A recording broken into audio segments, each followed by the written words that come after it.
What's up guys, and welcome back to another Geeky Gecko Creations video. A lot of people seem to like our pairing videos or grouping videos. So in this video, I just want to show some groups that we're breaking down. The males have been in with the females for about 3 nights now, which is typically what I will do for the first pairing of the season. And so now I'm getting ready to take the males out, give them water, give them worms, refresh the females water and worms if need be. So I figured I'd film it and we could take a look together. Okay, so this first group, we got some Afghanicus Turkus, 50% Black Knights, like you can see right here. I think there's 3 of them in here. All 3 of these gals right here, they are 50% Black Knight, 25% Afghanicus, 25% Turkus. Turkus brings in larger DNA, and Afghanicus brings in really cool patterns and darker DNA. And a lot of people don't know this, but you only need 50% Black Knight females and 100% Black Knight male to create pitch black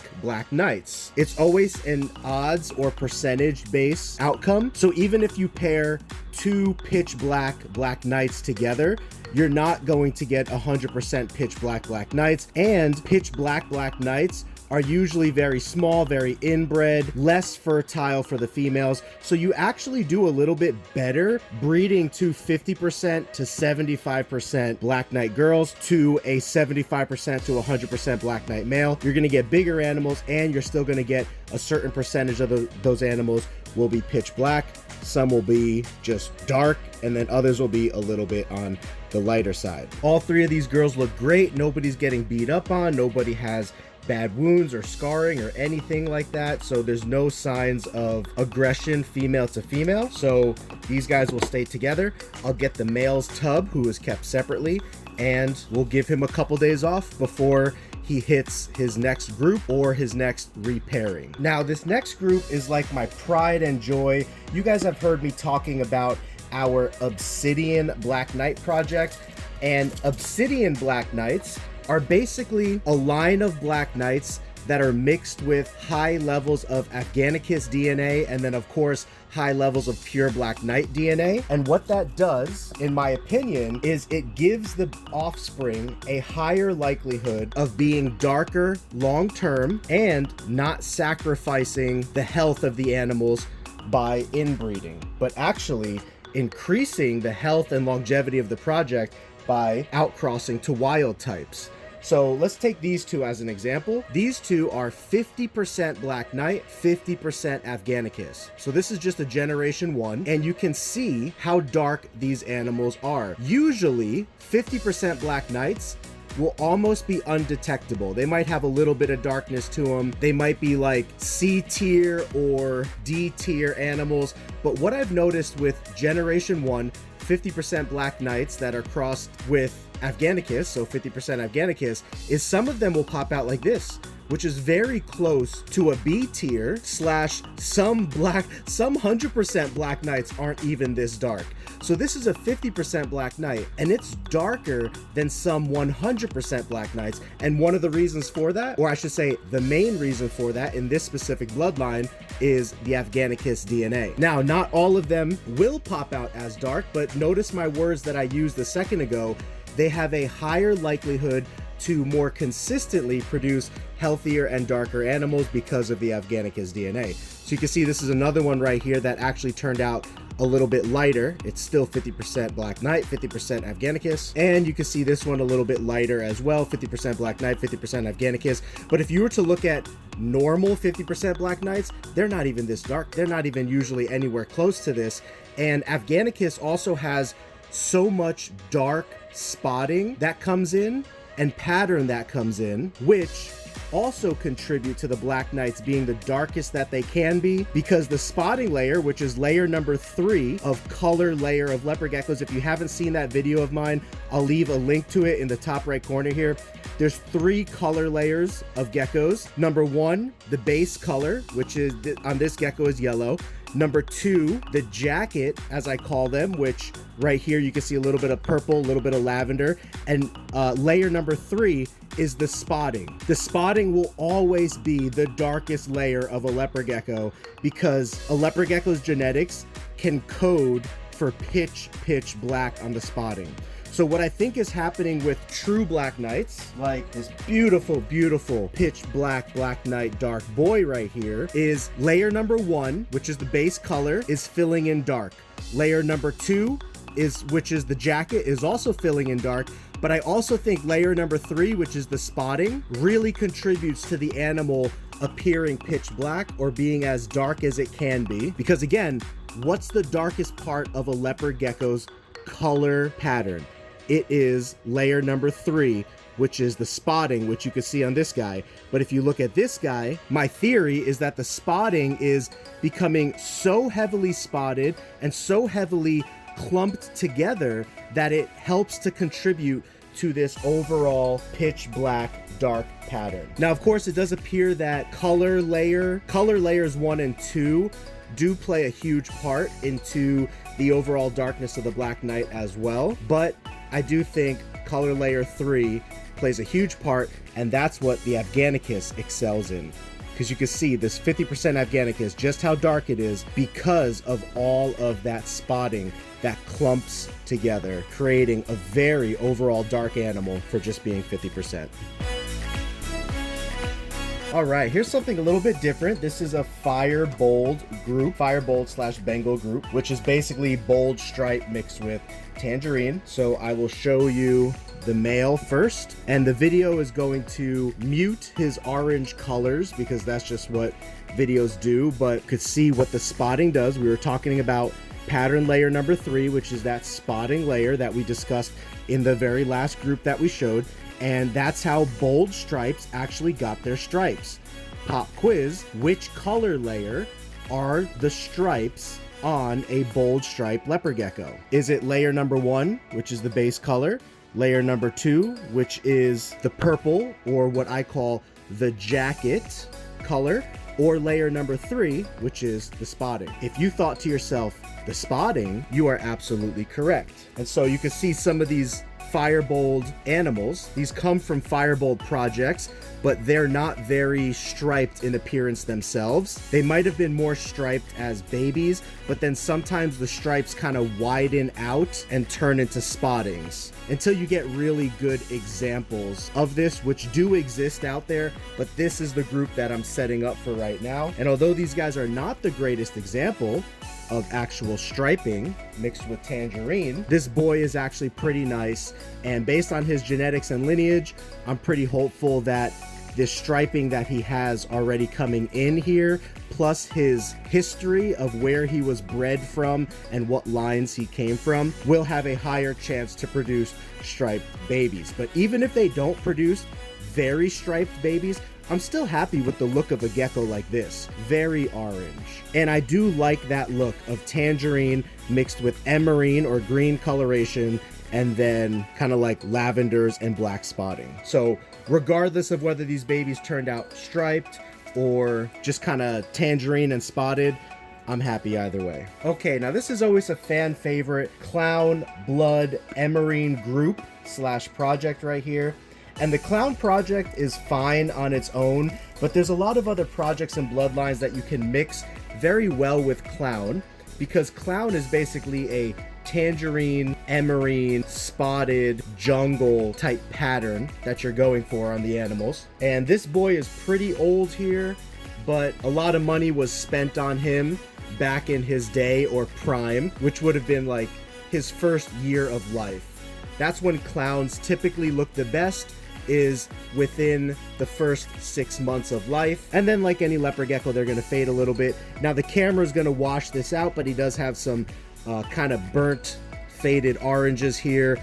And if you know anything about leopard gecko pattern, you can see this is clearly jungle pattern, and then he's got some spotting in there. He's got a little bit of bite marks around his neck and head, and what that means is that one or some of the females may have been rejecting him, or he was trying to rebreed them and they didn't want to breed again.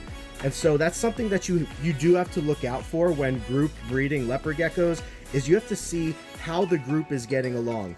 Now, the males don't live with the females, and I'll only ever put 2 or 3 females to a 28 quart size bin like this. I've done 4 in the past, but I just think that that's a bit overcrowded, and so my preference is 3 max. And so you can see the nice green colors popping on this girl, some nice oranges. Again, her colors are going to look much better in person. Same with this girl. And then one thing I'm noticing right now is that actually on this girl, you can see a bite mark right here where a little bit of skin was peeled off. It does not look horrible. It does not look super bad, but it is significant enough to where I'm going to keep an eye on this girl. Now, this group has been together for 4 days already. So if this bite mark was from the male, because sometimes males can try to hold females down and hold them in place, and they get a little excited and they might bite the female a little too hard and take off a little bit of skin. That's why group breeding is not my preference, and it's not the way that I recommend smaller breeders do it, because there's always a chance for a little bit of injury. But I keep a really close eye on all my geckos here, and if I see any signs like that, I'm on it from the start. Now, I'm gonna leave this group together for another couple days after I remove the male. I'm not seeing any fresh wounds or fresh marks. That looks like that could have been caused by the male, but if I determine that it was caused by these 2 females, then I will certainly take this gecko out and put her in her own tub for the season. But usually if a girl is getting beat up pretty bad or bit up pretty bad, she'll have multiple marks all over her body, and it will be very, very apparent. This girl simply just has the one spot on her tail, and that is a common spot for males to be nibbling and to be biting. So I think there is a chance that it was actually the male that did that to her. But of course, now I will remove the male, keep an eye on this group for a couple more days, check in on them. This already looks like it's starting to heal, because a very, very fresh wound would be like pinkish, and this is kind of like purplish. So it's already like coagulating or getting darker, meaning that everything is healing up. And leopard geckos heal so quickly. But you could even see marks on the boy's head, and this is what makes me think that it might have been him that did it, because if he's trying to breed her and she's resisting him, he might try to subdue her. He might try to make her breed, and she's gonna fight him back and bite him wherever she can. And you can see a little bit of like that white flaky skin right there. Those are bite marks. Now, her bite marks did not do anything bad to him or really break the skin, but I know that those are bite marks, and I can see a little bit of irritation here, just meaning that her teeth or one of their teeth was biting him a little bit. So we'll get him put away. We'll keep an eye on this group, and I'm really hopeful for this group. I'm not seeing any terrible signs of one gecko harming another gecko really badly or anything like that. I think this was from the male. We'll keep an eye on them, and I'll keep you guys updated. All right, so this group is actually Firebold, Tangerine Tornado, Black Knight group. So the girls again are 50% Black Knight, and the male is 100%. He is going into shed. You can see that he has this kind of like ashy gray look to him, which I think is actually so cool. And if we could replicate that, that would be the most awesome thing. But let's show the girls that he is with. This girl's in shed over there. So because of the Firebold and the Tangerine Tornado, you will see some orange in these girls. So it's probably not showing up again on camera as well, because the camera doesn't pick up orange too well, but you could definitely see some darkness, obviously. And she is only a 50% Black Knight, which again, she's really dark for a 50% Black Knight. A lot of 50%ers are not as dark as her. But the goal with this project, and looking at this girl, you could also see a little bit of tangerine coloration, which the video might be washing out. This girl's in shed, so you're not going to see any of that, but she is lighter than these 2 girls. But the main goal of this project is not to bring out Tangerine, but because these guys are 50% Black Knight genetics, the goal of this project is actually just to produce pitch black animals. And actually, some of the Black Knights that sold on our website this year were from these sort of like Tangerine Black Knight cross projects. But when you take these guys and breed them back into Black Knight, the blackness will be the dominant trait that will show, since that's already the dominant trait in these guys. And then when you add a pure, 100% Black Knight male into the mix, that's what makes the offspring dominantly Black Knight, and you will get some pitch black animals from this pairing. So take a look at this. None of these guys are pitch black, right? They all have some level of pattern showing, but from a group like this, where you have 100% Black Knight and 50% Black Knights bred to each other, you can 100% get pitch black animals from this group. It might be 1 in 10 or 2 in 10 or something around those sorts, but you're going to get bigger animals, healthier animals, better breeding animals, more fertile animals.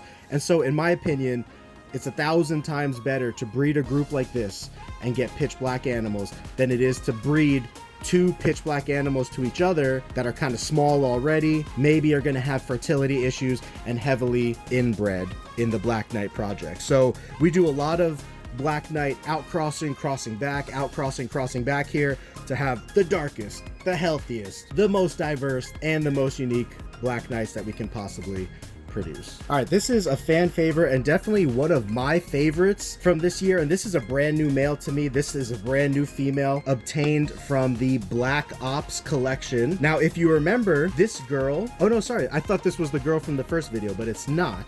However, this girl is from the Black Ops collection, and it's so unfortunate I can't show her colors, but this is red. I mean, it's just red. If you were here in person with me, you would see that she would have emerine greens, and then this orange area right here is like a brick orange red. And she is a pure Mandarin line, very beautiful. She's got some nice spotting coming in. Spots was something that was bred out of a lot of Tangerine bloodlines. That's why you see so many hypo and super hypo Tangerines, which is the Charmander look, which I love, no spotting at all, right? But a lot of people are going back to this more traditional spotted pattern look. So let's show off the male. This male was in the first video, and again, this camera is not doing him any justice, guys. I totally wish I had a better system here to show this off. I will work on that in the future. His color's got to be at least 5 times more orange than what's showing on screen. So he is just a Tangerine bold lineage animal, and it is so amazing. The babies that are going to come out of these two, oh my gosh. Imagine like 5 times more orange than what you're seeing on screen, plus these heavy, bold spottings and linings and patterns, which, pop quiz, what color layer is the spotting and the pattern? Comment below. Is it color layer 1, the base color layer 2, the jacket, or color layer 3? So beautiful. I'll let these two kind of, from a distance, you can kind of see them a little bit. Oh, see, he kind of nibbled at her a little. Did he get kind of a little bit like he wanted to breed? I don't know. Males don't often get protective. They don't get like against females. They don't get like defensive or territorial against females. So if they bite a female, it's usually because they're breeding or they want to breed. And you can see also this poor boy, the last couple groups he's been in, these girls be giving him a hard time, but not too hard. That's why I still got him breeding. You can see some kind of like irritation marks on his neck there, as well as some biting marks, which is very common.